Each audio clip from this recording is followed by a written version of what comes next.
अस्सलामुअलैकुम, welcome to हमारा पाकिस्तान। मैं सना कहवान। प्रोग्राम में आज मेरा साथ देंगे गुलाम अब्बास हलल साहब, मोहम्मद नौशाद अली साहब, शाहजाद अनवर फारूकी साहब और शोएबुद्दीन साहब। आप तमाम पैनलिस्ट का बहुत शुक्रिया। नाजरीन, सबसे पहले बात ईरान की पाकिस्तान पर हमले के हवाले से। पाकिस्तानी फ़ज़ाई हदूद की खुल्लम खुल्ला खिलाफ वर्जी की है ईरान ने।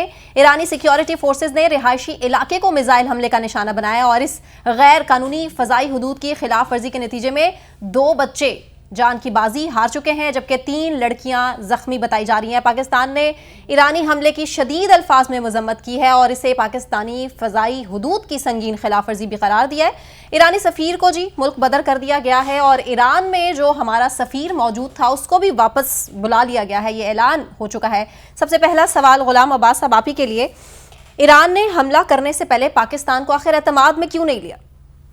देखें सनम, तमाम मुल्कों की सरहदें जो होती हैं उसके कुछ असूल, ज़वाबित और प्रोटोकॉल्स होते हैं। एग्जैक्टली। जिनकी जो और उसमें जो है ज़मीनी, फ़िज़ाई और जो है ये सरहदें होती हैं, तो जिनके अगर किसी उसकी लकीरें जो होती हैं उनकी अगर कोई भी मुल्क जो है वो खिलाफ वर्जी करता है तो वो उसको उसकी सालमियत या उसकी खुद मुख्तारी पे जो है हमला तस्वर किया जाता है। ऐसा ही है। तो ये जो होते हैं, जितनी भी ये प्रोटोकॉल्स होते हैं, सब ममालिक पे ये फ़र्ज़ होता है कि उनके ऊपर जो है कारबंद रहे। जहाँ तक ईरान का सवाल है तो इस वक्त जो सूरत हाल है वो ये है कि इस मुल्क में पहले ही इश्तियाल बहुत ज़्यादा है। तो इस इश्तियाल को मैं समझता हूँ कि हवा देना जो है वो होगा अगर इस मौके पे इस तरह का हमला ईरान की तरफ से आना पाकिस्तान में और मौजूदा सूरत हाल को देखा जाए, जहाँ पे इसराइल और अमेरिका जो है उनके इंटरेस्ट भी हैं, इंडिया और चाइना जो है उसके इंटरेस्ट भी हैं, अफगानिस्तान जो है उसके भी इंटरेस्ट है, क्योंकि बलोचिस्तान जो है वो गैर मुल्की जो कुव्वतें हैं उनकी माजगाह बना हुआ है बहुत अरसे से। आपको भी पता है, सारी दुनिया जो है वो वहाँ पे आपने जो है मकासद जो हैं उनके उसके लिए बलूचिस्तान की सरजमीन को हमारे हमसाया ममालिक जो हैं वो इस्तेमाल करते हैं। तो इस सूरत हाल में हमें बड़ी ही संजीदगी से अपनी मुल्की सालमियत को देखते हुए और एक हम मकरूज़ मुल्क हैं, इन चीज़ों को देखते हुए हमें कोई जो है अपनी जो इसका रद्द अमल देना होगा, रद्द अमल देना चाहिए भी, क्योंकि ये हमारी सालमियत पे हमला है, हमारी खुद मुख्तारी पे हमला है। अगर कोई उनको एतराज़ात उनके थे, ठीक है, हम भी इसमें भी कोई दूसरी रह नहीं, हम गैर जिम्मेदार रियासत होने के नाते से बहुत सारे हमसे भी गलतियां हुई कि हमने जो है बाकी ममालिक की जो मामलात हैं उनमें इंटरफेयर किया, हमने अफ़गानिस्तान में इंटरफेयर किया, बाकी ममालिक में भी हम जो है यहाँ से जो भी ग्रुप्स हैं, हम खुद नहीं भी करते, तो जो ग्रुप्स होते हैं वो पाकिस्तान की सरजमीन को इस्तेमाल करते हुए बाकी ममालिक के खिलाफ दहशत गर्दी की कार्रवाइयाँ जो है, उनके फोर्सेस के खिलाफ जो भी कार्रवाइयाँ हैं वो करते रहे हैं, उनको हमने कंट्रोल नहीं किया। ये हमारी गलतियाँ हैं, हमें इसमें कोई शक नहीं कि इसका हमें जवाब भी देना चाहिए और साथ साथ अपनी गलतियाँ जो हैं और एक और जिम्मेदार रियासत होने का सबूत भी देना चाहिए, उनको भी दुरुस्त करना चाहिए। और ईरान जो है, देखें, होता ये आम रूटीन में किसी मुल्क को भी दीगर किसी मुल्क के ख़िलाफ़ कोई भी मामला हो, उसके ख़िलाफ़ कोई इतराज़ हो या उसकी ज़मीन इस्तेमाल हो रही हो, तो वो बातचीत के ज़रिए हल किया जाता है। ऐसे नहीं है कि उसके ऊपर हमला कर दिया जाता है, ये आखिरी हरबा होता है जब बातचीत वाला मामला जो है वो ख़त्म हो जाए। तो ये मैं समझता हूँ कोई इतना अच्छा ईरान की तरफ से ये अच्छी कार्रवाई नहीं थी और इसका मुनासिब सोच समझ के जवाब देना चाहिए। ठीक ठीक। शाहजाद साहब, आपको लगता है कि कोई तीसरी क़ुव्वत पाकिस्तान और ईरान के ताल्लुकात ख़राब करना चाहती है? जी, बिस्मिल्लाहिर्रहमानिर्रहीम। ये इस पॉइंट को या इस नुक्ता नज़र को बिल्कुल रूल आउट नहीं किया जा सकता कि कोई तीसरी क़ुव्वत मौजूद है जो इस सारी सूरत हाल को पैदा करके इससे फ़ायदा उठाना चाहती है, लेकिन हमें थोड़ा सा पाकिस्तान और ईरान के ताल्लुकात की तारीख को थोड़ा सा समझना होगा। जी। हमारा ईरान के साथ हमेशा से एक लव और हेट का सा रिलेशन रहा है। हाँ जी। और हमने बतौर बरादर इस्लामी मुल्क इनके साथ बड़ा प्यार मोहब्बत वाला सलूक रखा। हम RCD में इनके साथ रहे, ईरान और तुर्की के साथ। हम ये 3 ममालिक, सबसे पहले इस रीजन में जो बाहमी तरक्की का गोल था वो इन 3 ममालिक ने तय किया था। और इसी तरह से जब 71 की जंग में हमें ज़रूरत पड़ी तो हमें ये इजाज़त दी गई, क्योंकि हमारे रनवेज की हालत अच्छी नहीं थी, तो जो हमारे फाइटर प्लेन थे वो ईरान से भी उड़ते रहे हैं और हमने उसकी मदद से अपने दुश्मन को जवाब भी दिया है। लेकिन अनफॉर्चुनेटली जब से बलूचिस्तान में मामलात ख़राब होना शुरू हुए और वहाँ पर गैर मुल्की ताकतों का जो असर व रसूख है वो बढ़ना शुरू हुआ जी। तो उसमें ईरान को भी बतौर प्रॉक्सी इस्तेमाल किया गया। फिर हमारे यहाँ 80s की दहाई में आपको याद होगा शिया सुन्नी जो फसादात थे उनका बीज बोया गया, और 90 की दहाई अरूज की दहाई थी जिसमें बहुत सारी खराबियाँ हुई और हमने कालदम तंजीमों को आपस में यहाँ पे लड़ते झगड़ते देखा और उनकी लड़ाई में यहाँ पर बेगुनाह लोगों की जान जो है वो जाती रही। बेशुमार लोग जो है वो उस सारे मामले में अपनी जानों से गए। तो ईरान के साथ मामला ये है कि पिछले कुछ अरसे से जब से इस खित्ते में अमेरिका का अमल जो है वो बड़ा है तो ईरान जो है उसका जो रोल है वो कुछ ज़्यादा बढ़ गया है। आपको याद होगा कुलभूषण यादव के बारे में भी कहा जाता है कि वो उधर से ही इधर आए थे। वहाँ पे जितने भी नेटवर्क्स होते हैं उनका ताना बाना जो है वो चूँकि और बॉर्डर लंबा है हमारा ईरान के साथ बलूचिस्तान के हवाले से, तो वहाँ पे खराबियाँ जितनी भी होती हैं उसके लिए हमें या अफ़गानिस्तान या ईरान की तरफ देखना पड़ता है। और अनफॉर्चुनेटली दोनों हमारे बरादर इस्लामी मुल्क हैं। एक की तो मदद हम पिछले 45 साल से कर रहे हैं और 45 लाख के लगभग उनके लोग थे जिनकी हमने यहाँ पर मेहमान नवाजी की, लेकिन दोनों जानब से हमें कोई अच्छा जवाब नहीं मिला। इसमें चूँकि इलाकाई सूरत-ए-हाल तब्दील हो रही है, पाकिस्तान की फॉरेन पॉलिसी में पिछले कुछ अरसे में एक टिल्ट नज़र आ रहा था, जो लुक ईस्ट की तरफ हम जा रहे थे, तो उस पॉलिसी की वजह से इस खित्ते में जो दीगर बैनुल अक़वामी किरदार थे वो भी रूबामल आए और उन्होंने कोशिश की कि किसी तरह से ये जो यहाँ पर रहने वाले ममालिक हैं वो आपस में एक दूसरे के साथ जुड़ना चाह रहे हैं, जिसमें चीन, ईरान और रशिया जो है और उसमें अफ़गानिस्तान भी जुड़ रहा था। तो वो एक ऐसा आइडियल सूरत हाल होती जिसमें ये तमाम ममालिक जो है वो मिलकर आगे बढ़ते। तो अगर ये ब्लॉक बनने जा रहा था और इसमें हमें तेल की जो कि हमारी बेसिक हमारा जो ज़र मुबादला सबसे ज़्यादा खर्च होता है वो तो तेल पे खर्च होता है। तेल और गैस के हवाले से अगर हमें कोई फैसिलिटेशन रशिया की तरफ से मिल जाती, ईरान की तरफ से मिल जाती, तो हमारे मसाइल जो हैं वो तब्दील हो जाते हैं, हमारी मुआशी हालत भी तब्दील हो जाती। लेकिन ईरान को पाकिस्तान से दूर करने के लिए किसी तीसरे फरीक ने ऐसा किया होगा, ऐसा हो सकता है, लेकिन उसके लिए ज़रूरी है कि वो ईरानी हुकूमत को इस्तेमाल करते, चूँकि जो ये हमला है इसके लिए तो यकीनन फ़िज़ाई हदूद की खिलाफ वर्जी भी की गई और उसके लिए हुकूमती ईरान की हुकूमती जो आशीर्वाद थी वो हासिल रही होगी। उसके बगैर तो वहाँ पे कोई आदमी ऐसा एक्शन नहीं कर सकता। लेकिन बज़ाहिर लगता ये है कि ये जैश अदल जो है इसको एक लेम एक्सक्यूज़ के तौर पर इस्तेमाल किया गया है। अगर हमारे यहाँ उनके कोई ऐसे लोग थे जो उनको मतलूब थे या जिनको गिरफ्तार करना या उनको मारना मकसूद था, तो मेरा ख्याल है इंटेलिजेंस को आपस में शेयर किया जाता और मिल बैठकर कोई लाहे अमल तैयार किया जाता। जब आप दोस्त होते हैं, भाई होते हैं, तो फिर ये ज़रूरी नहीं है कि आप एक दूसरे की जो सरहदी जो सूरत हाल है उसकी खिलाफ वर्जी करें। आप दूसरे की जो इंटेग्रिटी है मुल्क की उसको आप नुकसान पहुंचाएं, उसकी साख को नुकसान पहुंचाएं, यूं लगे कि जैसे आप हमें समझते कुछ नहीं है, तो इससे बहरहाल हमारे दिल दुखे। ठीक है शहजाद साहब, पॉइंट आपका क्लियर है। शुएब साहब, सवाल आपके लिए, ईरानी सफ़ीर को फिलहाल मुल्क बदर कर दिया गया, आपको लगता है कि मामला इससे हल हो जाएगा? देखें, जब किसी वक्त भी दो मुल्कों के दरमियान का हादसा होता है तो जो सख्त तरीन पैगाम होता है वो यही होता है कि अपनी सिफारतकारी को रोक दिया जाए, एक दूसरे के साथ ताल्लुक जो है वो उसी एक पॉइंट पर ख़त्म कर दिया जाए, जहाँ मौजूद है वहीं पर फ्रीज कर दिया जाए। तो इत्तेफाक की बात है कि ईरानी सफीर तो ईरानी गए हुए थे, हमने उन्हें मैसेज दिया कि आप उनको वापस नहीं भेजेंगे, यानी कि हमने उनको बुला ये परमिशन देने से इनकार कर दिया है कि आप पाकिस्तान में लैंड कर सकते हैं, और जो अपने सफीर है उनको बुला लिया है। ये कोई अभी बड़ी इन्होंने तफसील से हिस्ट्री बताई है, ये तो हिस्ट्री जो है इससे भी ज्यादा बुरी है। जियाउल हक साहब के दौर में कोयटा के अंदर तक इनके कमांडोज आ गए थे, वहां पर आके कार्रवाई करते थे। ईरान की तरफ से ये हमले नए नहीं है, उन्होंने शायद हमें कोई समझा हुआ है कि हम जो मर्जी करें और यहाँ से जवाब नहीं मिलेगा। ये जवाब बहुत पहले देना चाहिए था हमने कि जी भाई है भाई है भाई है। और मैं माजरत के साथ एक बात कह दूं, बुरा ना लगे किसी को, हमारे अहले तशीफ भाई जो है वो हमारे पाकिस्तानी है, जो ईरान में रहते हैं वो ईरानी है, जो इराक में रहते हैं वो इराकी है, जो अफगानिस्तान में रहते हैं उन सब की जितनी भी है वो अपने अपने मुल्क के साथ है। हाँ। लेकिन उस चीज को, उस बुनियाद को नेगेटिव मायने में बहुत इस्तेमाल किया जाता है। जियाउल अभी ये पीछे जियाउल हक के दौर में, फिर नवाज शरीफ, बेनजीर के दौर में ईरान और सऊदी अरब ने अपनी लड़ाई हमारी जमीन पर लड़ी। इतनी बड़ी बदकिस्मती है कि अरब अजम की लड़ाई जो है वो हम पाकिस्तान की जमीन पर लड़ने की परमिशन दी हमने। ये नहीं होना चाहिए था।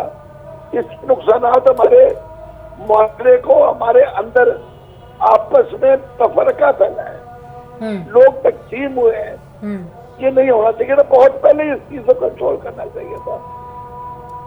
मेरे ख्याल में ये जो आज इन्होंने किया है, ये इससे बहुत पहले, अभी पिछले साल भी ईरान की तरफ से अटैक हुआ है, लेकिन इस दफा तो क्योंकि ईरान, बलोचिस्तान के अंदर खासी गहराई में उन्होंने मिसाइल मारे हैं।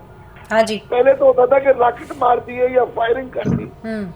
अब चूंकि नौयत बहुत सीवियर है, संगीन, ये ऐसे ही है जैसे इंडिया का एक मिसाइल फायर हुआ था और ये हमारे लाहौर से 80 किलोमीटर के फासले पे आके गिरा था। तो ऐसी चीजों को नजरअंदाज नहीं किया जा सकता। इन चीजों के ऊपर जवाब देना बनता है। ईरान को भी थोड़ा सा सोचना चाहिए कि जब पाकिस्तान के अंदर इतनी ज्यादा उनके लिए मोहब्बत है, हमने आम आदमी, आम पब्लिक ईरान को अपना भाई तस्लीम करती है, मानती है, मोहब्बत करती है। आपको खुदा का वास्ता है, हमने जैसे ही ग्वादर बनाई, आपने चाह बहार बना के उसको इंडिया के हवाले कर दिया। भाई ऐसे ना करो ना। आप कलभूषण जो है उसका सारा इल्जाम, जो रूट है उसका, जो पासपोर्ट है, वो सारा उसका ठिकाना ईरान में था। यानी कि रूट्स जो है सिर्फ अफगानिस्तान से नहीं है, बलोचिस्तान में जो एंटी पाकिस्तान हो रहा है जी, उसके अंदर इंडिया ईरान को भी इस्तेमाल कर रहा है। ये चीजें जो है ये अच्छी नहीं है। हाँ जी। ये ताल्लुक खराब करने वाली है इस ऐसे टाइम पे जब पाकिस्तान के ताल्लुकात इंडिया के साथ बहुत खराब होने वाले हैं, क्योंकि वहाँ मोदी के इलेक्शन है। हाँ जी। मोदी इस वक्त कोई चाह रहे हैं कि पाकिस्तान के साथ कोई एक ऐसा क्रैश हो जिसको वो अपने इलेक्शन में इस्तेमाल करें, कैश करा सके। अफगानिस्तान के साथ हमारे पहले ताल्लुकात खराब है। हाँ जी। तो ये, और ऊपर से सबसे बड़ी बदकिस्मती कि पाकिस्तान में एक निगरान हुकूमत है। जी जी शुएब साहब, बिल्कुल इस पर बात करेंगे, लेकिन नेक्स्ट सेगमेंट में। अभी सवाल, मुझे टाइम शॉर्ट है एक्चुअली, मुझे नौशाद साहब के पास सवाल रखने दीजिए। नौशाद साहब, ऐसे हमलों से पाक ईरान ताल्लुकात आपको क्या लगता है किस हद तक मुतासिर हो सकता है? भाई मेरी देखिए, एक मुल्क ने दूसरे मुल्क पर हमला कर दिया। हाँ जी। जब कोई मुल्क दूसरे मुल्क पर हमला कर दे तो फिर उसके ताल्लुकात कैसे होने चाहिए? वैसे ही होंगे जैसे पाक और इंडिया के और पाकिस्तान के। ईरान भी आज उसी लिस्ट में खड़ा है जिसमें कल भारत खड़ा था। ये जो मामलात हैं, इसको समझने के लिए हमें थोड़ा सा ये भी समझना पड़ेगा कि आप ये देखिए कि सिर्फ पाकिस्तान में हमले नहीं हुए, ईरान ने इराक पर भी हमला किया है, शाम पर भी मिसाइल दागे हैं। ये दरअसल उस खफत का नतीजा है। अब ये मल्टी प्रॉन्ग्ड होती है। मैं इसकी 2-3 जो जहतें हैं वो आपको बता दूं कि ये बेसिकली पासदाराना इनकलाब जो है उन पे बहुत प्रेशर है उनका डोमेस्टिक इस वक्त, क्योंकि फलस्तीन की जो जंग इस वक्त जारी है उसके अंदर ईरान खुलकर कुछ करने से कासिर है। वो बैकएंड से तो मामलात को चला रहा है, लेकिन उनके यहाँ अपने यहाँ बहुत रिटेलिएशन डेवलप हो रही है और बहुत प्रेशर बिल्ड हो रहा है कि ईरान जो है वो अमेरिका या इजराइल के इत्तेहादियों के खिलाफ कोई कार्रवाई नहीं कर रहा। अब आप देखिए, ये जैशुल अदल के ऊपर भी जो वो इल्जाम लगाता है ईरान, वो ये है कि ये सऊदी अरब और अमेरिका की फंडेड जमात है और ईरान के खिलाफ काम करती है। इसको बनाया गया बहाना। ये जो शुएब साहब ने अभी एक बात की है, ये बड़ी अहम है। ये बात हमारे सामने आ रही थी गुज़िश्ता कुछ दिनों से कि इंडिया में किसी फॉल्स फ्लैग ऑपरेशन का इंदिया दिया जा रहा था और कहा जा रहा था कि मोदी जो हुकूमत है वो इंतखाबात जीतने के लिए अनकरीब कोई फॉल्स फ्लैग ऑपरेशन कर सकती है, जैसे वो पहले करती आई है, पुलवामा की दफा भी और उससे पहले भी। हाँ जी। अब इन हालात के अंदर आप देखिए कि सबसे ज्यादा जो सेलिब्रेट किया गया है इस अटैक को वो भारत के अंदर किया गया है। उनका बच्चा बच्चा इसके ऊपर गुफ्तगू कर रहा है और पाकिस्तान के खिलाफ बात कर रहा है और ईरान की हक में बात कर रहा है। ईरान की ये जो मूव है इसका जो बहुत बड़ा बेनिफिशियरी है वो इस वक्त इंडिया है, और इंडिया के चूंकि टाइज हैं ईरान के साथ, ये अभी चाबार का हवाला दिया है और मोदी हुकूमत के भी ताल्लुकात बेहतर हैं, तो वो इसको इलेक्शन में इस्तेमाल करना चाहते हैं। ईरान एज ए टूल इस्तेमाल हुआ है, जिस तरह अफगानिस्तान एज ए टूल इस्तेमाल होता रहा है हमेशा भारत के हाथों में। तो ईरान को जो इस वक्त जो ईरान ने अपना फायदा, मामूली फायदा लेने की कोशिश की है, अपने प्रेशर को डी एस्केलेट करने की कोशिश की है, उससे भारत को बहुत बड़ा फायदा मिला है। बाकी रही बात कि देखिए पाकिस्तान ने सफारती ताल्लुकात मुनक़ते कर दिए हैं।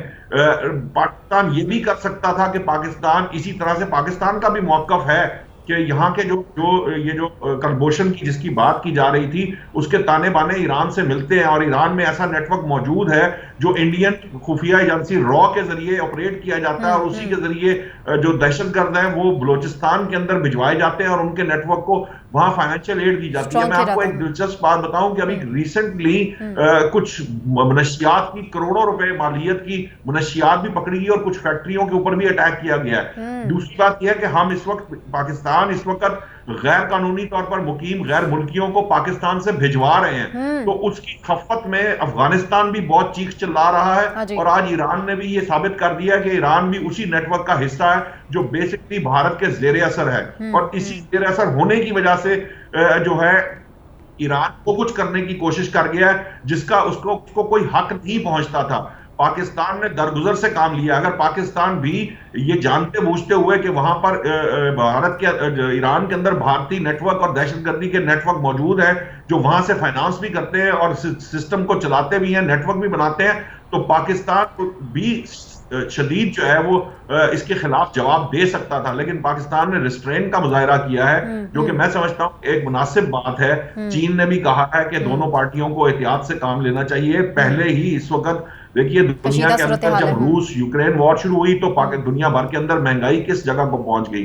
अब इजराइल की जो जंग जारी है इसके ऊपर भी कहा जा रहा है कि अब जो इंटरनेशनल प्राइसेस हैं पेट्रोल की वो बढ़ सकती हैं और काफी ज्यादा जंप आ सकता है। अगर कोई तीसरा महाज खुल गया तो वो एक नए जो है ना जो महंगाई के तूफान को जन्म देगा। खास तौर पर हमारे यहाँ इस खित्ते के अंदर जब मशरिक़ वुस्ता में पहले से जंग लगी हो तो फिर यहाँ पर किसी किस्म की जो एस्केलेशन है वो बहुत ज्यादा प्रॉब्लमैटिक हो सकती है। पाकिस्तान के माशी हालात इस चीज की इजाजत नहीं दे रहे कि हम किसी एडवेंचर में पड़े, लेकिन ऐसा भी नहीं है कि पाकिस्तान किसी को जवाब नहीं दे सकता या जवाब देने की सलाहियत नहीं रखता। पाकिस्तान अच्छे तरीके से इसका जवाब दे सकता था। मैं समझता हूं कि यह मुनासिब फैसला था कि पाकिस्तान ने कोई जवाबी हमला नहीं किया, लेकिन ये जो सफारती ताल्लुकात मुनक़ते करने वाली बात है ये मुनासिब रवैया था पाकिस्तान का और जिम्मेदारी का। ये जो अभी गुलाम अब्बास साहब ने एक बात की थी, ये बात माजी की है कि पाकिस्तान में कोई गैर जिसे कहते हैं जिम्मेदारी का सबूत दिया हो। एक अरसे से पाकिस्तान की रियासत ये तय कर चुकी है कि पाकिस्तान अब एक जिम्मेदार रियासत है और इसी जिम्मेदारी को निभाते हुए वो अफगानियों को भी यहाँ से मुहाजिरीन को भेज रही है और गैर कानूनी तौर पर मुकीम गैर मुल्कियों को भी भेज रही है। इससे तकलीफ बहुत ज्यादा है। साहब अभी भी हमारे बलूचिस्तान से कुछ अस्करियत पसंद जाते हैं और ईरानी फोर्सेस जो है उनको अगवा करके लाते हैं, कुछ को कत्ल कर देते हैं। नौशाद साहब कुछ ऐड करना चाह रहे हैं। अभी इस वक्त जो सिचुएशन ऐसी है कि इस सिचुएशन के अंदर पाकिस्तान थोड़ी सी बुर्दबारी से काम जरूर लेना है, लेकिन अगर ईरान को ये बात समझ ना आई और उसने डोमेस्टिक प्रेशर्स या इंडिया के कहने पे अगर ये इस तरह की हरकत दोबारा करने की कोशिश की तो मुझे लगता है कि पाकिस्तान को मजबूरन उसका जो बिफिटिंग जवाब देना पड़ेगा। ब्रेक से वापस आने के बाद हम मुस्लिम लीग नून के एक मुतालबे के हवाले से आपको बताएंगे कि वो आखिर क्या मुतालबा है, लेकिन एक ब्रेक के बाद हमारे साथ रहिए।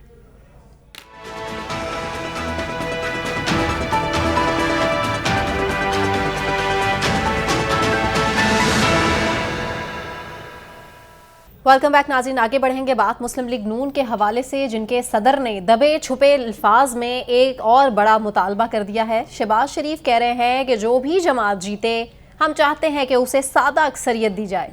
इससे कबल भी 2018 में नवाज शरीफ ने इलेक्शन की रात एक ऐसा बयान दिया था कि मुझे सादा अक्सरियत दिलवाई जाए। तो जी आप कड़ियों से कड़ियाँ तो मिला ही सकते हैं। आखिर इस ऐसे मौके पे इलेक्शन के करीब इतनी बड़ी डिमांड जो पहले से ही एक्सपेक्टेड है, पहले से ही कहा जा रहा है कि आने वाले टाइम में चौथे बार के वज़ीर-ए-आज़म कौन होंगे। सबसे पहला सवाल मेरे ख्याल से शोएब साहब आप ही के सामने मैं रखती हूँ, आपको क्या लग रहा है कि मुस्लिम लीग नून सादा अक्सरियत का जो मुतालबा कर रही है वो हासिल कर पाएगी? मुझे वैसे बड़ा ही अफसोस होता है पाकिस्तान की सियासत पर कि इस 75 साल के अंदर इन सियासतदानों ने कोई सबक नहीं सीखा। ये वो क्या कहते हैं, मीर भी क्या सादा है, बीमार हुए जिसकी सब मुसीबत से दवा लेते हैं, चंद साल बाद फिर अतार के लौंडे की दुकान पे जा खड़े होते हैं और फिर बाद में कहते हैं कि तार का लौंडा जो उसे दवाई गलत दे दी हमें, हम तो बीमार हो जाते हैं दवाई खा के। तो भाई क्यों जाते हो उस दुकान पे जहाँ तो मैं शोएब साहब हमें आदत पड़ गई है बीमार रहने की, हमें मजा आता है बीमार रहने में। लेकिन ये एक अफसोस का मुकाम है ना कि हम अपने आप को अपना इलाज नहीं कर सकते जो हम कर सकते हैं, लेकिन हम वो नहीं कर रहे। हम वहां से इलाज करा रहे हैं जहां से हमें जूते ही पड़ेगा बाद में। ये 2013 में जब रात को मॉडल टाउन में तकरीर फरमाई थी 10 बजे, उस वक्त रिजल्ट अभी आए नहीं थे और उस तकरीर के बाद क्या कुछ हुआ आज तक एक हिस्ट्री है, सबको पता है। हाँ जी। अब इनको इनकी हालत ये है, एक तरफ कहते हैं साड़ी तक हल हो गई है, हाँ। और जब आवाम की तरफ देखते हैं तो कुछ नजर नहीं आता। शोएब साहब आपके ट्वीट तो कुछ इसी की तरफ इशारा करते हैं। अवाम की तरफ कहाँ देखेंगे वो, अवाम उनके साथ ही नहीं है। अच्छा। उनकी हालत ये है, उन्होंने एक लीडर को बंद कराया हुआ है, वेल डन, उसने जो कुछ किया वो जेल में है, वो भुगतेगा। बात ये है कि आपने उसकी पार्टी से निशान छीना। टाइमिंग उस रात को जब अलर्ट होना था निशान मिलना था, हाँ जी, यानी कि टाइमिंग्स के मुताबिक हो रहा है सारा। अब ये सारा करके आपने उनसे निशान छीन ली, इसके बाद भी आपको यकीन नहीं है कि आप जीत जाएंगे। तो खुर्शीद शाह साहब इसका मतलब बिल्कुल ठीक कह रहे थे, बल्ला जब तक बाहर था तब तक, जब तक पकड़ा नहीं गया था, बल्ला जब तक छिन नहीं चुका था तब तक मियां साहब तो बाहर निकलने का सोच नहीं रहे थे। सना खुर्शीद शाह साहब से एक दिन पहले ये बात मैंने कही थी कि वो तो बाहर ही नहीं निकले जब तक बल्ला छिन नहीं गया। हाँ। मैं एक बात बताऊं सना आपको जी, ये इस इलेक्शन में बाहर नहीं निकलेंगे, ये भी देख लीजिएगा। क्या करेंगे? कट्ठे बाहर नहीं निकलेंगे ये। अच्छा, खौफजदगी का आलम है। अच्छा अच्छा अच्छा अच्छा। जहाँ पे पाकिस्तान में इस वक्त इनके लीडर जहाँ बाहर निकल रहे हैं, हाँ जी, वहाँ कितने लोग मौजूद होते हैं? नौशाद साहब, नौशाद साहब, आप लगता है आजकल कोई इनके साथ कोई टीवी नहीं देख रहे आजकल। नौशाद साहब कह रहे हैं शोएब साहब शायद आजकल आप टीवी नहीं देख रहे, देख लें कितना क्राउड लेकर आई है मरियम नवाज भी, ओकाड़ा का जलसा देख लें किस तरह भरा हुआ था। वो अलग बात है कि छुट्टी अनाउंस कर दी गई थी, बहुत बड़ा दिन था कि छुट्टी करके 11 बजे कॉलेज बंद करके आपने बस, मैं लाहौर में जानता हूँ जितने जलसे सरकारी होते हैं ना, वहाँ पे वासा का मुलाजिम, PHA का मुलाजिम, अपना LWMC का मुलाजिम, पटवारी, पुलिस वाले सफेद कपड़ों में 40,000 तो यही बन जाते हैं, पहुंचा दें आप वहाँ पे। अच्छा, हमें तो इतलात ये भी मिल रही है शोएब साहब के घी के डब्बे भी बांटे गए हैं उसी जलसे के बाद। सुना है फैमिली को पूरा 5 किलो का पैकेट है और जो अकेला बंदा है उसको 1-1 किलो का, मतलब 500 रुपए में क्या खरीदना जाएगा? ये हम कब तक बिकते रहेंगे, हमें भी सोचना है। बताइए नौशाद साहब, हम कब तक बिकते रहेंगे? अब तो सादा अक्सरियत की बात कर रही है नून लीग। शहबाज शरीफ साहब अभी भी कुछ डाउट में है, कुछ लग रहा है आपको इंटरव्यूज में भी, तभी थोड़ा बहुत तो उनको लग रहा है कि हम लोग दूसरे साहब तो जो है वो कह रहे हैं कि मुझे वजीर-ए-आज़म बनाओ, ये चौथी दफा वजीर-ए-आज़म ना बनाओ। वो तो डायरेक्ट वज़ारत उज़्मा के लिए CV पेश करते हैं। देखिए सियासतदान यही करते हैं, यही कहते हैं और यही बातें करते हैं। माजी में नौशाद साहब रात 10 बजे की तकरीर का शोएब साहब ने हवाला दिया, अगर वो रात बजे तकरीर ना की गई होती तो हो सकता है सुबह तक नताइज तब्दील हो गए होते। दूसरी बात यह है कि मुझे ये समझ में नहीं आती कि जब हम आइडियलिज्म की तरफ चलते हैं, इस आइडियलिस्टिक अप्रोच के, हमें नहीं, मुझे तार का लौंडा एक ही है आप लोगों के पास, अब क्या करें, उसी से दवा लेनी है, उसके अलावा कोई रास्ता नहीं है। हाँ जी। ये इस तरह से सियासतदानों की तजलील करके आप कुछ भी हासिल नहीं कर सकेंगे जनाब। बात यह है कि आपके पास यही 2-3 जमातें हैं जो सियासतदान हैं वो हैं, इन्हीं में से आपने चुनना है, और ये तरीकेकार भी यही बताया और सिखाया और समझाया गया सियासत चल रही है कि आगे नौशाद साहब। जो भी लोग आपके साथ मौजूद हों, आपके सामने साफ आ रहा हो, उनमें से जो कम तरीन बुरा है उसे आप चुन लीजिए, खुद बहुत वक्त के साथ निथार आ जाएगा। अच्छा। ये जो तरीकाकार है कि जी वहां पर बांटे गए, फर्ज करेंगे घी के डब्बे बांटे गए या बिरयानी की प्लेट दी गई या फलां किया गया, इस प्रोपेगेंडे का कोई फायदा नहीं होता। ये हम कर करके थक चुके हैं, पिछले 40 सालों से हम ये देखते सुनते समझते आ रहे हैं, इसकी कोई नतीजा निकलता नहीं है। ये वही पार्टियां हैं, वही सियासी जमातें हैं जिनको फिर लोग वोट देते हैं। आज भी पहले ये आप लोगों का शिकवा था कि पहले जनाब कोई निकल नहीं रहा, अगर कोई निकल आया अब आप उसको तस्लीम करने को तैयार नहीं है, फिर आपकी आंखों में कुकरे पड़ जाते हैं, आपको बंदे नजर ही नहीं आते।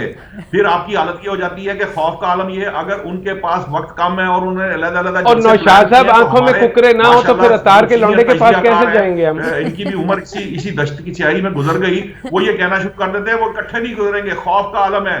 अब वहां पे कितना चार्ज क्राउड होता है वो नजर नहीं आता भाई। अगर एक बंदा लाता था किसी वापडा के मुलाजिम को तो दूसरा भी यही करता रहा है, तीसरा भी यही करता रहा है। इस बात को करके हमें कुछ मिलने वाला नहीं है। बात सिर्फ समझने और सुनने की ये है कि देखिए आपके सामने 3-4 जमातें हैं, आपने कारकर्दगी की वो बुनियाद पर वोटर को चाहिए कि वो वोट दे। वो जिसको भी जमात को पसंद करता है उसको वो समझता है कि उसने क्योंकि सबने अब हुकूमतें करके देख ली हैं, हुकूमतें सबकी जो भी थी वो सबके सामने है, उनकी कारकर्दगी सबके सामने है। उस कारकर्दगी की बुनियाद पर आप वोट दीजिए। अब ये इस तरह की साजिशी थेरियां बनाने से या बातें करने से या यहां पर बैठकर मेरे और आपके दरमियान बहस कर लेने से ना वोटर का कोई माइंडसेट फर्क पड़ता है, ना ही जो पॉइंट आपका क्लियर है। मुझे शाहजाद साहब के सामने सवाल रखने दीजिए। उन्होंने जो मुल्क का हाल किया वो सबके सामने है।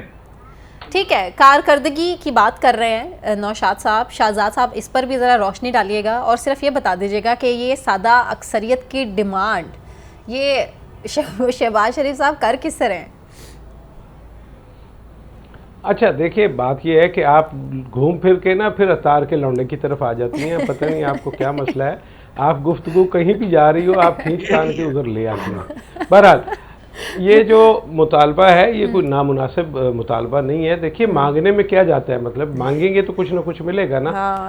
जो बात है, अब बिलावल आज सांगड़ में वो कह रहे थे कि हमें अक्सरियत दे दें और हमें अक्सरियत मिलेगी। अच्छा, नवाज शरीफ साहब को भी अक्सरियत चाहिए। दोनों बड़ी जमातें जो हैं वो अक्सरियत मांग रही हैं। तीसरी पार्टी वो है जिनका दावा है कि हमारे पास अक्सरियत है। तो वो ना तो मांग सकते हैं ना वो साबित कर सकते हैं। अब अल्लाह जाने इसका क्या होगा, एक अजीब किस्म की कन्फ्यूज सूरत हाल है।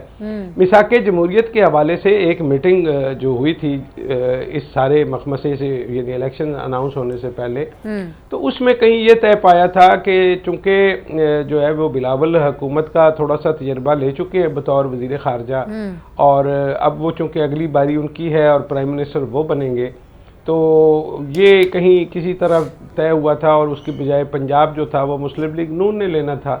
लेकिन अब टेबल टर्न हो चुकी है। मुस्लिम लीग नून जो है वो चाहती है कि वो फेडरल वफाक में भी हुकूमत बनाए और पंजाब में भी हुकूमत बनाए। इस पे कहीं काम हो रहा है, इस पे कहीं बातचीत भी हो रही है। अच्छा। लेकिन मेरा मानना ये है कि ये मिसाके जमहूरियत में अगर आपने ये तय किया था कि आपने बारियां लेनी है, तो मेरे ख्याल में फिर हमें उसकी इखलाकियात पे देखना पड़ेगा कि ऐसा क्यों हुआ। ये जो मुतालबा है सादा अक्सरियत वाला, ये बुरा मुतालबा नहीं है। वो इसलिए कि मेरे नज़दीक अगर अक्सरियत नहीं है तो इसका मतलब ये है कि वो हुकूमत तो किसी भी वक्त गिर जाएगी, चाहे वो किसी भी जमात की हो। तो इसकी तरफ तो प्रेडिक्शन कर रहे हैं ना फैसल वाडा साहब कि आने वाली जो हुकूमत है वो साल 1.5 साल के लिए होगी बस। देखिए ये एक थ्योरी है कि जो भी हुकूमत बनेगी, कुछ लोग कह रहे हैं कि वो 2 साल के अंदर अंदर तब्दील हो जाएगी, कुछ कहते हैं कि शायद ये आपस में तय कर लें 2.5 साल। लेकिन वो बाद की बात है। पहले आप ये देखिए कि आप 70 का इलेक्शन देखिए, उसके बाद जो 77 का इलेक्शन था, रिजल्ट आने में बड़ा टाइम लगता था। फिर 80s की दहाई आई, हम 2-3 दिन में रिजल्ट कंपाइल करने में कामयाब होते थे। उसके बाद ये टाइम घटता गया, लेकिन इसके बावजूद आखिरी दफा भी RTS बैठ गया और रिजल्ट जो है वो ताखीर से आया। बैठा नहीं, और उसकी वजह से साहब RTS बिठाया गया।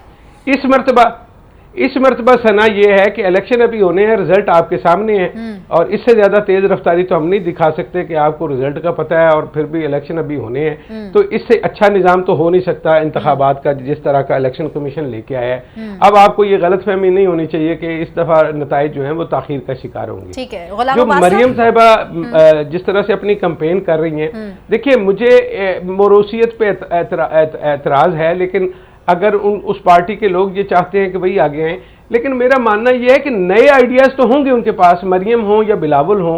बिलावल भी बड़ा अच्छा compete कर रहे हैं, वो जो बातें कर रहे हैं, क्योंकि वो जो एक 80 और 90 की दहाई की जो सियासत थी, हमें उससे आगे निकलना है। ये जो अभी हम बात कर रहे थे बिरयानी की या अभी आप घी की बात कर रहे हैं, तो अगर आपने घी के पैकेट ले भी लिए तो भाई इलेक्शंस तो सिर्फ 8 फरवरी को होंगे, इससे अगले महीने का घी कौन देगा? और बिजली का बिल जो आज कहा जा रहा है कि 5 रुपए 62 पैसे मजीद महंगी हो जाएगी, तो हमारी बिजली का बिल कौन देगा और गैस के बिल कौन देगा?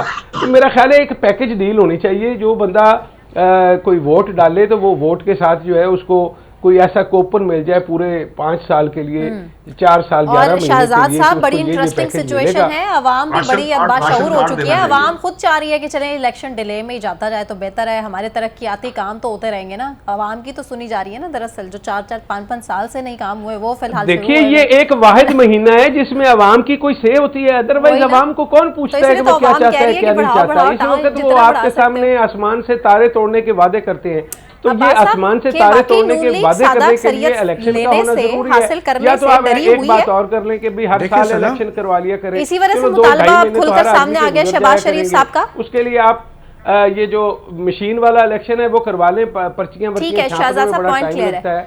गुलाम अब्बास साहब, आपको लग रहा है कि नून लीग सादा अक्सरियत हासिल करने से अभी परेशान है, डरी हुई है? और वो बंदा जब टैबलेट वापस करे उसको 1 साल का राशन साथ दे। देखिए सना, सियासत क्या होती है? सियासत जो है वो एक वो सियासी, समाजी या मुआशी नज़रिया होता है, लेकिन यहाँ पे किसी जमात के पास ना कोई सियासी, ना कोई मुआशी, ना कोई समाजी नज़रिया है। यहाँ पे तो हम इस बुनियाद पे इलेक्शन लड़ते हैं, जितनी भी जमातें हैं, दूसरे को चोर डाकू कहते हैं, किसी को करप्ट कहते हैं, कोई मुहब्बे वतन, और उसके बाद हम तो खुदा न खास्ता मजहब को नहीं छोड़ते, मजहब पे सियासत करते हैं, तो हम इस हद तक गिर जाते हैं इक्तदार हासिल करने के लिए। हाँ, लेकिन यहाँ पे सियासत में आप अपने आप को एक अपना मुआशी नज़रिया दें, समाजी नज़रिया दें, समाजी दें, उससे जो है वो लोग जो है आपको दूसरे फरीक से मोतबर समझें, जिस वजह से वो आपको मुंतखब करें। लेकिन यहाँ पे बदकिस्मती से किसी जमात के पास कोई नज़रिया नहीं है, और इसी वजह से अवाम में जाने की बजाय जो है नून लीग के पास तो बिल्कुल भी नहीं है, इसलिए वो अवाम में जाने की बजाय वो किसी और को कह रहे हैं। आपको क्या लगता है ये अवाम को कह रहे हैं कि हमें सादा अक्सियत दी जाए? ये किसी और की तरफ इशारा है, उनको कहा जा रहा है, बल्कि उनको गुजारिश की जा रही है कि हमें सादा अक्सियत दिलवाई जाए ताकि हम ये जो है हम मुंतखब हो सके। लेकिन एक बात मेरी आप लिख के रख लें, ये हुकूमत बनाने में भी कामयाब हो जाएंगे। 8 फरवरी का इलेक्शन भी हो जाएगा, इनको नून लीग को लंदन प्लान के मुताबिक हुकूमत भी मिल जाएगी। लेकिन ये जिस मकसद के लिए हुकूमत में आए हैं या जिस लाए गए हैं, ना उनका मकसद हल होगा ना इनका मकसद हल होगा। क्या मकसद क्या है वो? सियासी गुलाम अब्बास साहब, उस मईशत की बेहतरी का मकसद किसी कोई भी बेहतरी नहीं होगी, ना मुआशी बेहतरी होगी, ना सियासी बेहतरी होगी, ना कोई समाजी बेहतरी होगी। अच्छा, कोई भी मकसद जो है इनका हल नहीं होगा। ये एक मैं समझता हूँ इससे ज़्यादा सियासी अदम इस्तेकाम आएगा, मुआशी अदम इस्तेकाम आएगा, मुल्क जो है वो और जो है इंतशार की तरफ जाएगा। खजाने तो अवाम की नहीं, लेकिन मेरे ख्याल से सियासतदानों के ज़रूर भर जाएंगे। सियासत बिल्कुल, ये आप ठीक फरमा रही हैं। देखिए आपने अगर इस तरह का इलेक्शन करवाना है, 58 अरब रुपए आपने आवाम का जो पैसा है टैक्स का वो लगाना है, और ये सिलेक्शन करनी है। शहजाद साहब हमेशा मुझे ये कहते हैं क्या मसला है? भाई मुझे मसला है, अवाम की आवाज मैं हूँ, अवाम को मसला है इस चीज से। शहजाद साहब इतना तो थोड़ा सा तो रहम करें ना अवाम पर, कि अवाम को इससे मसला होगा तो किसको होगा? अवाम खुद अपने आप पे रहम करे, वो खुद तो अपने आप पर रहम करने को तैयार नहीं है। हाँ। मैं और आप ऐसे ही उनके मामे चाचे बने फिरते हैं। बिल्कुल समझ रहे हैं अवाम। बिल्कुल वाली जो शहजाद साहब वाली बात है ना कि अवाम को खुद खड़ा होना पड़ेगा, अवाम को फैसला करना है और अवाम को इन जो मामूली फायदों के पीछे फैसला नहीं करना, उन्हें ये सोचना है कि किस जमात के पास क्या माशी प्लान है, किसने हमें मुस्तकबिल में इस भंवर से निकालना है, सियासी इस्तेकाम कैसे लाना है और माशी इस्तेकाम कैसे लाना है। सिर्फ उसी जो जमात हो जिसको वो समझे कि ये इसका जो प्लान है, इसका जो मंशूर है, वो उन्हें इस दलदल से निकाल सकता है, उसको वोट देना चाहिए। और अब अवाम को सोचना समझना शुरू कर देना चाहिए। काफी हो गया, इससे ज्यादा मजीद जो है वो गुंजाइश नहीं है।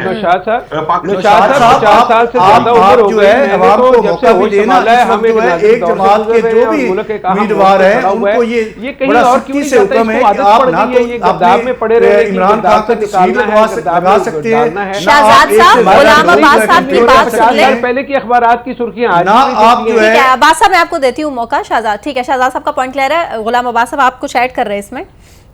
मैं अर्ज कर रहा था कि क्या आप किसी को मौका दे रहे हैं कि अवाम जो है अपना हकदही इस्तेमाल करे, अपने वोट का इस्तेमाल करे, वोट की ताकत का इस्तेमाल करे?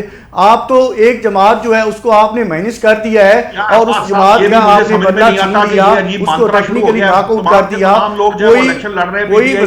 हालत उनकी ये होती है कि एक बंदा जो सिंध में कैंपेन करने जाता है, उनकी अपनी मैनेजमेंट उनको उठा के उसको शेर अफजल मरवत को वापस बुला लेती है, उनके अपने जूतों में दाल बांट रही है। अवाम उसके अंदर बेचारी क्या करे?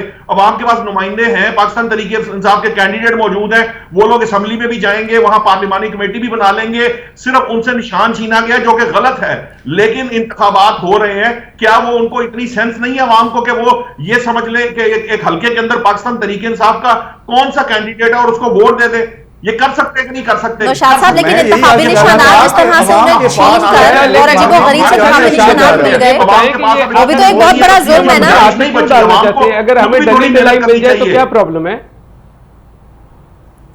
अवाम तक जाएंगे तो वोट मांगेंगे ना, उनको वहां से रोक लिया जाता है, उठा लिया जाता है।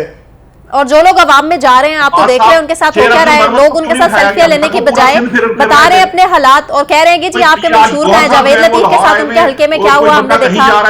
इसके अलावा जितने नून लीग के रहनुमा है वो हल्कों में जा रहे हैं, पीपल्स पार्टी के रहनुमा हल्कों में जा रहे हैं, क्या हो रहा है उनके साथ? आपको ग्राउंड पे नजर आ रही, कम से कम उसको जरूर देखा करें, उसको एनालाइज किया करें। सिर्फ सोशल मीडिया के पीछे लग के या सोशल मीडिया की ट्वीट्स देख देख के आप लोग जो है वो परेशान हो जाते हैं और अपने तजिए पे। ये सोशल मीडिया आप देखते हैं? मैं आपको ग्राउंड की बात कर रहा हूं, ये अंडरटेकिंग ली जा रही है नहीं है, लेकिन ऐसा भी नहीं है की तरफ से कि आप अंडरटेकिंग दें कि इमरान खान की तस्वीर नहीं लगाएंगे। आप जो है अपने साथ लोगों को लेकर नहीं जाएंगे आवाम में, आप अकेले कैंपेन करेंगे और काम भी कर रहे हैं। आप बेचारे जो उम्मीदवार है उनसे पूछे तो सही, उनका हाल तो पूछें, आपको पता चल जाएगा कि ग्राउंड रियलिटी क्या है। और ख्वाजा आसिफ साहब के हल्के में जो हो रहा है अभी, इस पर तो हम बात ना ही करें तो मेरे ख्याल से बेहतर है, क्योंकि बहस बहुत लंबी छिड़ जाएगी। मुझे नौशाद साहब वो कहते हैं कि एक भैंस है जिसकी 4 टांगे हैं, दो उसके कान है, एक दुम है, और वो जो है इस वक्त तो कहते हैं। ठीक है, मुझे ब्रेक अनाउंस करनी है। ब्रेक से वापस आने के बाद इलेक्शन कमीशन की कारकर्दगी पर बात कर लेते हैं, लेकिन एक ब्रेक के बाद हमारे साथ रहिए।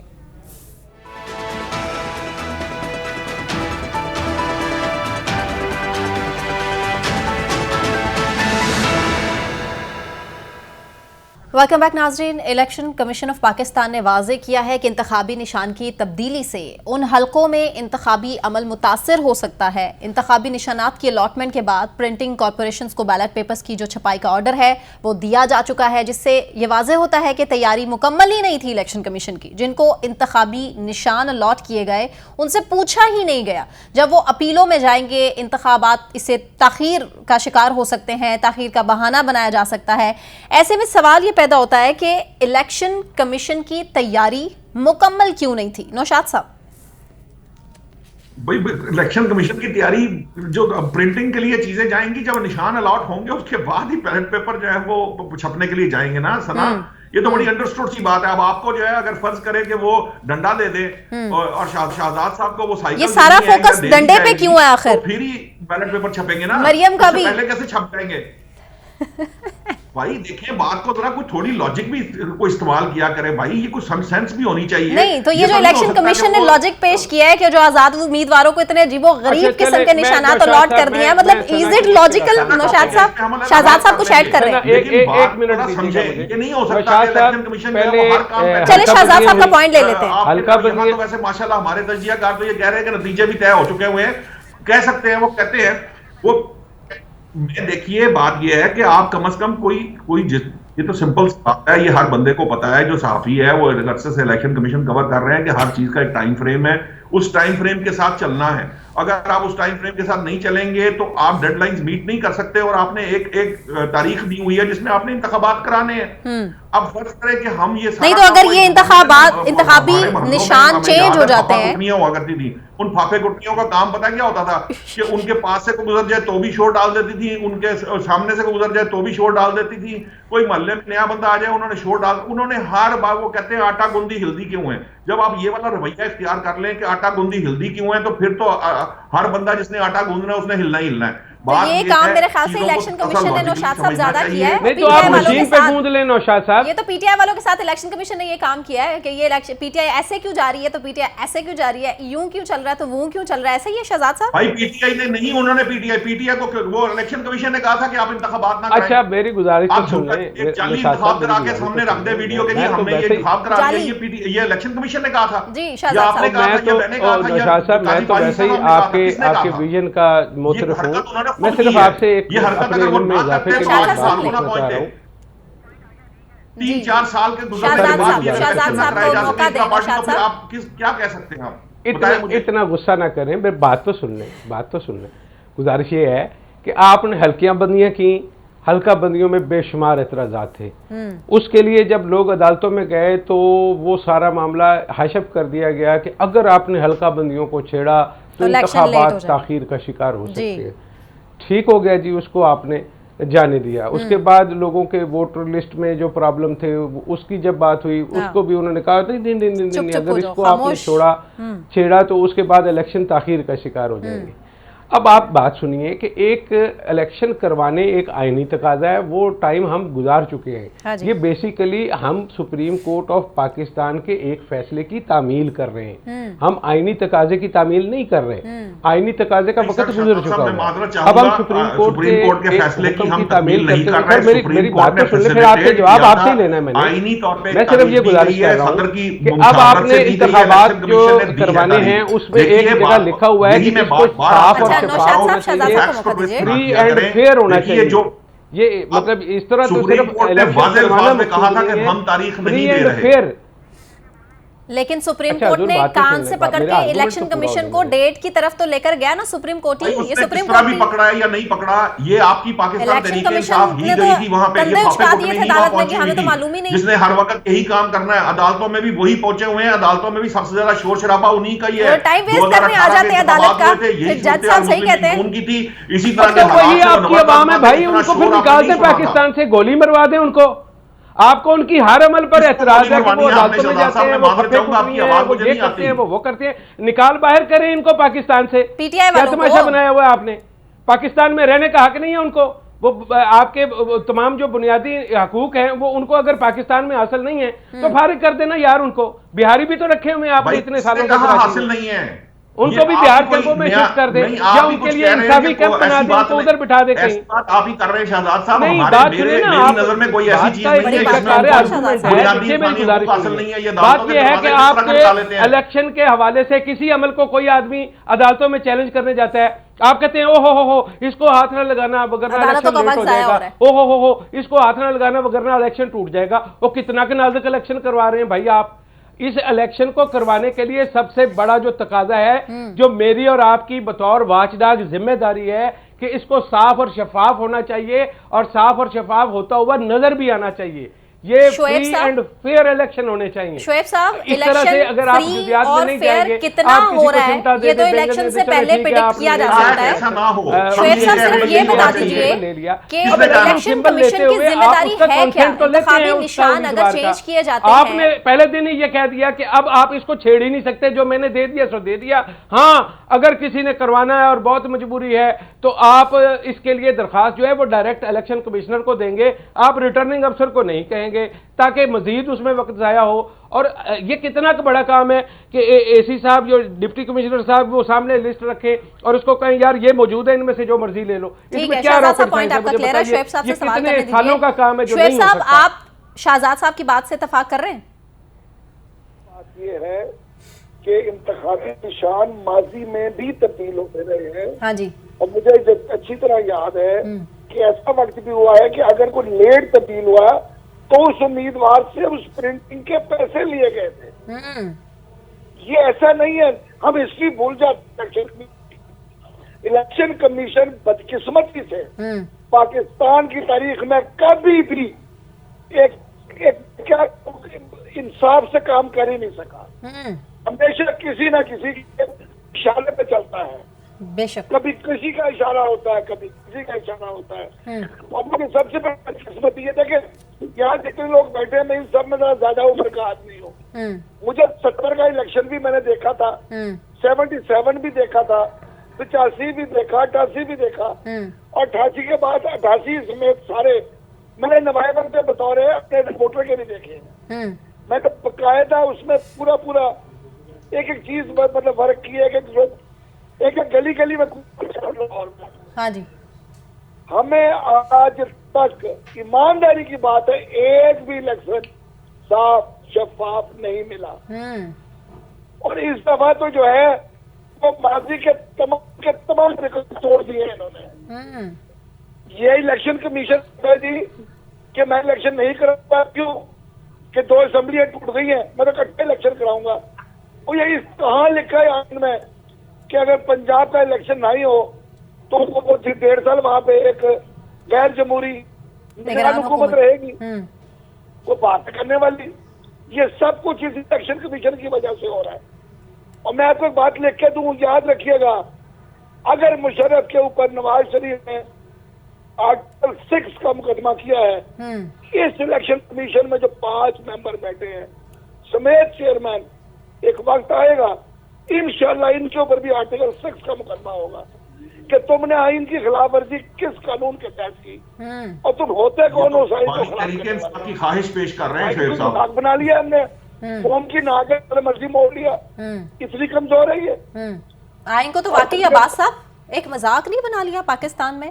देखिए, इलेक्शन कमीशन ऑफ पाकिस्तान जो है अपनी आइनी, कानूनी और गैर जानबदारी साबित करने में बुरी तरह नाकाम हो गया है और सहूलतकारी करने में पूरी तरह कामयाब हुआ है। तो इलेक्शन कमीशन का काम क्या है? सिर्फ 5 साल बाद जो है इलेक्शन करवाने, तो ये तो कोई जवाब नहीं बनता, ना कोई ये कोई बात है कि हम इलेक्शन के लिए तैयार नहीं है। जिस तरह डिलेइंग टैक्टिक्स किए गए पहले, फिर जवाब ढूंढ रहा है इलेक्शन कमीशन। डिले टैक्टिक्स हैं ये इलेक्शन कमीशन की जानिब से, ताकि अब तक कर रहा है। देखिए, ये पेशावर हाई कोर्ट के फैसले के खिलाफ एक दिन में तैयारी करके सुप्रीम कोर्ट तो चले जाते हैं। हाँ जी। लेकिन ये इलेक्शन की 5 साल में तैयारी नहीं कर सकते। खुदारा इदारे जो हैं अपना काम करें, कोई भी इदारा जो है वो अपना काम नहीं कर रहा। हाँ जी जी जी जी बिल्कुल, हल्का बंदियों पर गौर फिक्र नहीं कोई करते, इदारा काम अपना नहीं कर रहा। और देखे, इस हवाले से जो बदला लिया गया तहरीक इंसाफ की तरफ से, ये सिर्फ जो है एक पार्टी के हकूक पे डाका नहीं है। हाँ ये उसके जितने भी वोटर्स हैं और अवाम है उसके हकूक पे डाका है। उनको आप जो है एक बुनियादी जो उनका हक है उससे महरूम करते हैं। इस हवाले से बेनजीर भट्टू के केस में सुप्रीम कोर्ट का एक फैसला भी है, उसमें ये वाज़ेह जो प्रिंसिपल लेट डाउन किया गया और लॉ लेट डाउन किया गया कि ये जो है अवाम से उनका जो है फंडामेंटल राइट है वो लेने के मुतरादिफ है कि अगर आप किसी पार्टी से उससे इस तरह निशान देते हैं, तो मैं समझता करते ना सर, हूँ साबित इदारे जो निशान लेना हैं कोई वो बात बायस नहीं हो है, चुकी लेकिन हैं, वो basically बिल्कुल गैर इंसाफ फाल कर दिया नहीं कर रहे, ना इंसाफ होता हुआ नजर आ रहा है, ना आइन और कानून के मुताबिक नजर आ रहा है। आप देख लें सुप्रीम कोर्ट का फैसला, उसमें आर्टिकल जो 17 हाँ जी। है आइन का, उसका जिक्र ही नहीं है। हालांकि जितना भी उनका रिलायंस था पीटीआई का, वो आर्टिकल 17 जो है दस्तूर का, उसके ऊपर था कि जो शहरियों को बुनियादी हक देता है किसी भी जमात को, तो लेकिन उसके ऊपर उन्होंने एक लफ्ज भी नहीं लिखा। और सिर्फ इलेक्शन कमीशन में ये मसला था कि ये चीफ इलेक्शन कमिश्नर जो है उसकी अपॉइंटमेंट सही नहीं हुई। उन्होंने तो पार्टी का जो इंट्रा पार्टी इलेक्शन है वो तो मसला ही नहीं था इलेक्शन कमीशन के आगे, लेकिन सुप्रीम कोर्ट ने उनका सारा जो इलेक्शन है वो खंगाल लिया। तो कौन सी ऐसी पार्टी है जिसके अंदर इस तरह इलेक्शन होते हैं? हाँ, ये तो एक सिंबॉलिक चीजें होती हैं, वो की जाती हैं और हर जमात में होती हैं। ठीक है शाहजाद साहब, आप अग्री करते हैं इलेक्शन कमीशन इंतखाबात में ताखीर का जवाब ढूंढ रहा है? देखिए, अब तो चूंकि पत्थर पर लकीर है, इंतखाबात तो होके रहेंगे, बल्ला भी ले लिया है, तो अब एज सच मुझे इंतखाबात कराने में कोई मसला नज़र नहीं आता। अच्छा। और अलबत्ता ये है कि अगर हमें कहीं पे कोई शक शुबा हुआ तो फिर उसके लिए कुछ न कुछ वजूहात तलाश की जा सकती हैं। वजूहात बाद में लिखी जाएंगी, जैसे बाज़ औक़ात कहा जाता है ना कि तफसीली फैसले में हम वजूहात बयान करेंगे, तो इसके इल्तवा की वजूहात बाद में बनाई जा सकेंगी, लेकिन ताहाल इस वक्त तक की इतलात के मुताबिक जो है वो 8 फरवरी जो है वो पत्थर पर लकीर है। ठीक है शुएब साहब, आपको लगता है कि इलेक्शन में ताख़ीर नहीं हो सकती? इलेक्शन को डिले करने की जो सियासी जमातें बात कर रही थी वो उस इलेक्शन में के रास्ते में रुकावट नहीं बनेगी? इसकी श्योरिटी कोई दे सकता है? 1,69,00,000 वोटर्स ने इमरान खान को वोट दिए थे 2018 में एस्टैब्लिशमेंट की मदद से, एक चीज से करीब थी जो और पीपल्स पार्टी के जो कैंडिडेट लाए थे उनकी मदद से 1,70,00,000 हुए थे, सारी एस्टैब्लिशमेंट की पूरी तमाम कोशिशों के बाद 1,70,00,000 लोगों से उनका हक छीना है। तो नौशाद साहब कह रहे हैं एस्टैब्लिशमेंट ने किया था। अच्छा जी, एस्टैब्लिशमेंट ने किया था, तो 97 में क्या हुआ था? वो किसी और ने किया? नौशाद साहब आप बताइए। 97 में भी किया होगा भाई, 97 में करने का मसला नहीं है। मसला ये है कि आप 1,70,00,000 जिन वोटों की बात कर रहे हैं, आपको बता रहा हूँ कि 2018 के इंतखाबात में पूरी इस्टेब्लिशमेंट ने मिलकर और मांगे तांगे के लोगों को इकट्ठा करके जहांगीर तरीन साहब का जहाज ठीक है नौशाद साहब, मुझे शोएब साहब का पॉइंट लेने दीजिए, आपको बाद में मौका जरूर दूंगी। अब वो लोग नहीं है, मैं सिर्फ इतना कह रहा हूँ, अब वो हालात नहीं है, तो पता नहीं 70 लाख मिले ना मिले ये मुझे नहीं मालूम। जी शोएब साहब, ये जो कह रहे हैं कि आज वो हालात नहीं है, ये लोग जब ज़ियाउल हक ने कहा था कि कब्र एक और मुर्दा 2 थे, तो भुट्टो को लटकाया था, भुट्टो की पार्टी खत्म कर सके। आज ये इमरान खान को लटकाना चाह रहे हैं, लेकिन कोई सियासी जमात खत्म नहीं कर सकता कोई। और जब वैसे भी जब किसी भी सियासी जमात की ताकत जो है उसके वोटर्स के साथ जुट जाती है तो उसको खत्म नहीं किया जाता। शाहजाद साहब, लेकिन काजी साहब को क्या सोचना है? काजी साहब तो ठीक है अब्बास साहब, फैसले तो आइन और कानून के मुताबिक हो रहे हैं ना, तो फिर क्या काजी साहब का क्या सोचना, तो इलेक्शन कमीशन का क्या सोचना? बस भुगतना तो पड़ेगा फिर एक जमात को। देखिए जहाँ तक ये इलेक्शन कमीशन और ये बल्ले का मामला है, कुछ उसमें ज़रूर हुई हैं, इरेगुलरिटीज़ हुई हैं। नहीं, ऐसा ही है कि टेक्निकल ग्राउंड तो बना ली जाती है जब फैसले ऊपर से हो जाते हैं। तो उस जो इंट्रा पार्टी इलेक्शन था उसमें इरेगुलरिटीज़ हुई हैं बिल्कुल, और सुप्रीम कोर्ट ने बार बार पूछा इनसे कोई हमें कोई डॉक्यूमेंट्स दे दें कि कैसे किस तरह नॉमिनेशन हुई, किस तरह वोट डाले गए, किस तरह इलेक्शन हुआ, लेकिन ये कुछ भी नहीं दे सके। ये सारी जो है इरेगुलरिटीज़ थी जो कि जुर्माने के साथ जो है इनको ख़त्म किया जा सकता था। बेहतर होता कि सुप्रीम कोर्ट जो है इनके ऊपर कोई जुर्माना ऐड कर देती। आप देखिए हमारे जो वकला के आम बार एसोसिएशन के इलेक्शन होते हैं, उसमें जितने भी जो उम्मीदवार होते हैं वो अगर कोई भी रूल्स के खिलाफ कोई भी काम करते हैं तो उनके ऊपर फाइन ऐड होते हैं। तो ये भी मामला जो था कि ये आप जुर्माना ऐड कर देती सुप्रीम कोर्ट, लेकिन उनको इलेक्शन जो है उससे बाहर ना करती। बहुत शुक्रिया गुलाम अब्बास हरल साहब, मोहम्मद नौशाद अली साहब, शोएबुद्दीन साहब, शाहजाद अनवर फारूकी साहब। मुझे सना कहवान को इजाज़त दीजिए, अपना बहुत ख्याल रखिए, अल्लाह हाफ़िज़।